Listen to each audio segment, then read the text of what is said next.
Well, hey y'all, our this afternoon, it's your buddy George Jones over at the Bergen Gun Range with my next installment on, hey, let's shoot a new gun. Let's check out a new gun.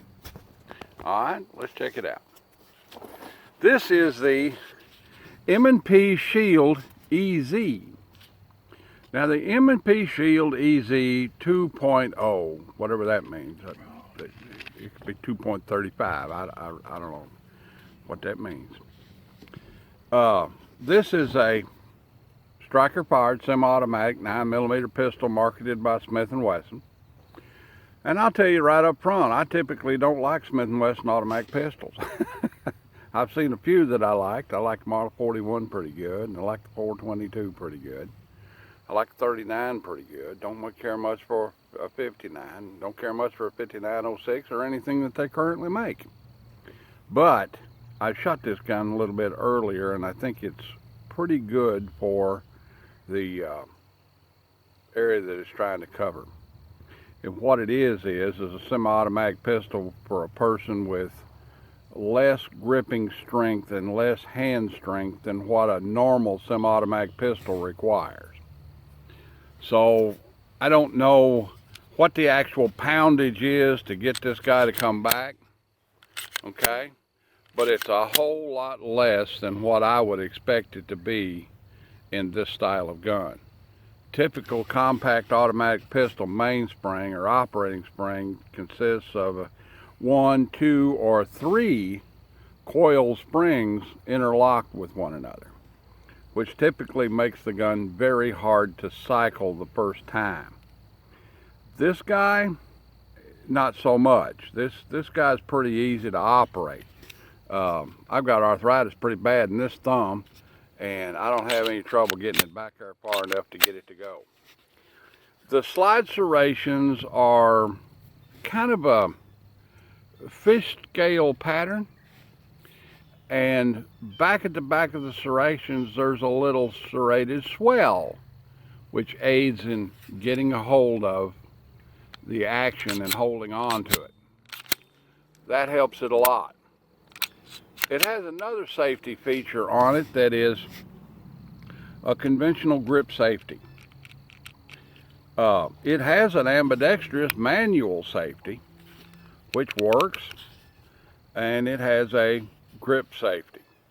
The blade safety mechanism that's pretty commonly seen nowadays has been omitted for the grip safety.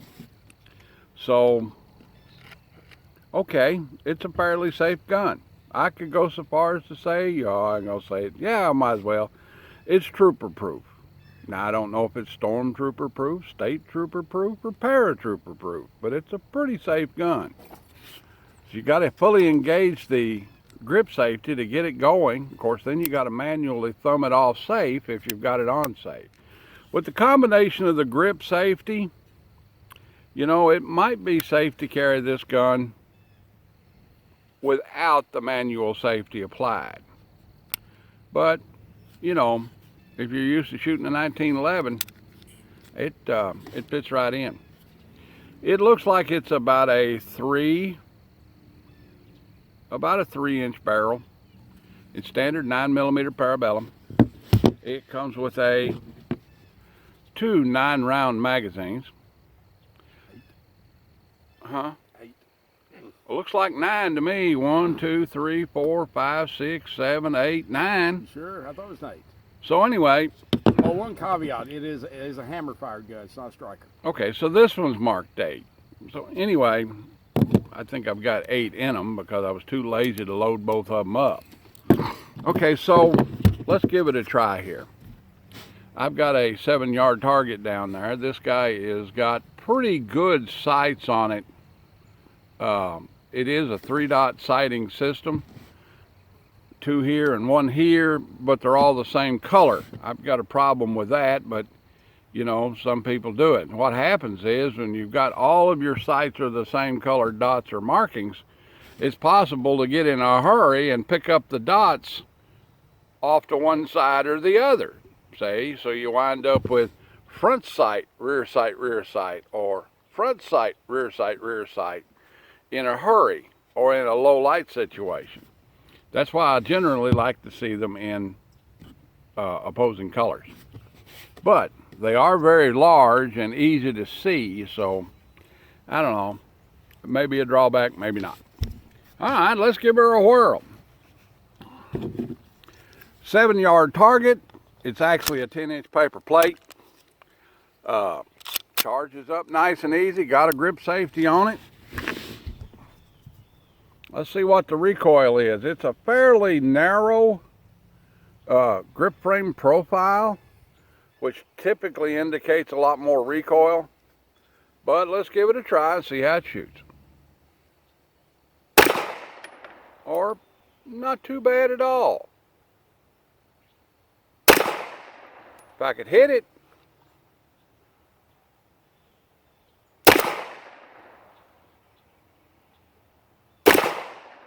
I can't even hit it. Oh, there we go.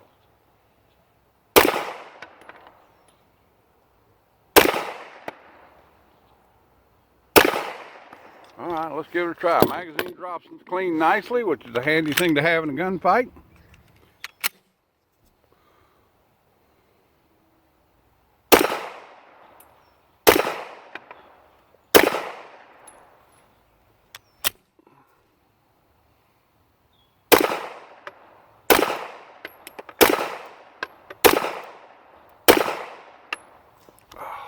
There we go. That's 16 rounds. Let's go down and look at the accuracy of it and talk about the accuracy of it. You shot this gun earlier? Started a magazine through it. Pretty interesting gun. 8 and 8 is 16. They're all down here.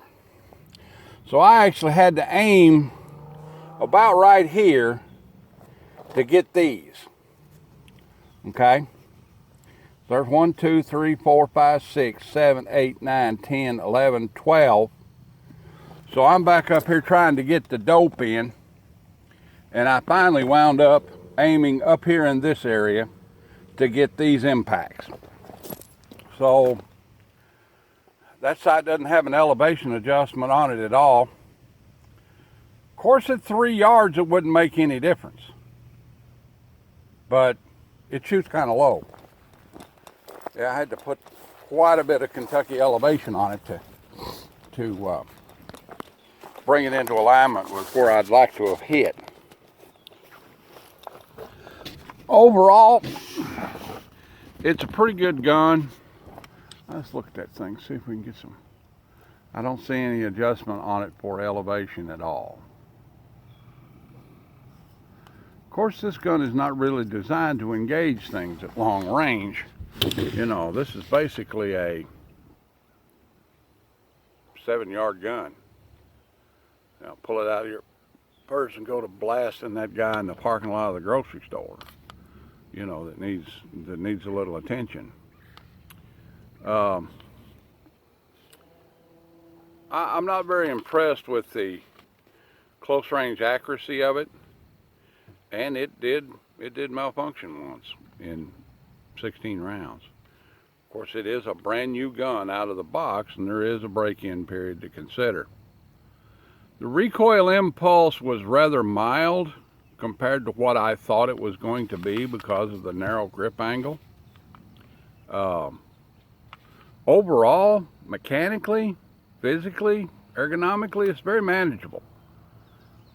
Nice recoil impulse with full blast. I'm shooting Perfecta, which is European made and generally pretty hot. Overall, I'm going to give the MP9 Shield EZ, you know, I'm still going to go with it, even though it doesn't shoot very well, because the barrel has not been burnished in. Those are the first 16 shots out of it. The malfunction was a standard break-in period malfunction. I'm going to say when you get a couple of boxes or $300 or $500 with a 9mm shot through it, it's probably going to work real good. I've noticed the Smith & Wesson automatics, even back in the day, had a break-in period to them. They typically didn't work very well right out of the box, and I've tested quite a few of them, you know, and they never work real well out of the box. But once they get burnished in, you know, once you've shot a couple of boxes through them and they get kind of worked in a little bit, they typically give good service. So I'm going to say that this guy is worth the money at what, at $450. This guy's worth the money. It's not the exact price. That's just my estimation of what it would cost. It'd be in the $450 price range. It was in the $450 price range 2 years ago when it came out.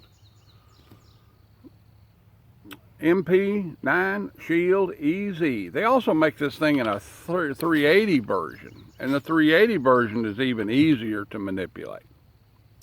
Well, that's about the size of it. For let's shoot a brand new gun out of the box. Let's see if we can talk the cotton picking owner into letting us shoot $100 worth of value off a brand new gun. Like, taste, share, pie, commentate, and subscribe. Leave me an old dollar in the Patreon bucket on the way out the door if you want to. Let's keep being dangerous. Let's keep being careful during these dangerous times. We've not only got the coof. If you haven't gotten vaccinated, go out and get your shots, will you? I mean, for Pete's sakes. I remember back when rubella was a killer when I was a kid. Okay, and they come up with a rubella vaccination. And there was people yelling from the pulpit that if you took the rubella inoculations, you were taking the mark of the beast.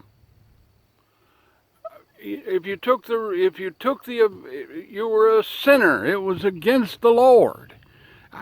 All kinds of off-the-wall nonsense, you know.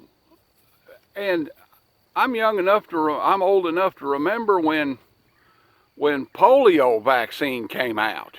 I was a little kid, you know, and my mother marched me down there to the health department and put that sugar cube in my mouth and made sure I swallowed it because it was a killer, okay?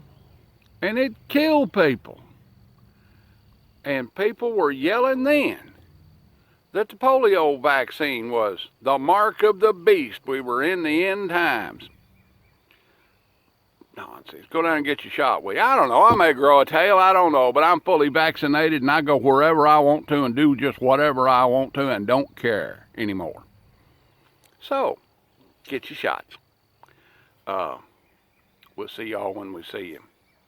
Hey, if you see a bunch of idiots standing out in the middle of the street with a bunch of placard signs and black hoods on, yelling this or that or the other thing, and they don't collectively look like they could make change for $1 on a 65-cent purchase, just turn around and go the other way. God bless everybody and join the NRA. We'll see y'all.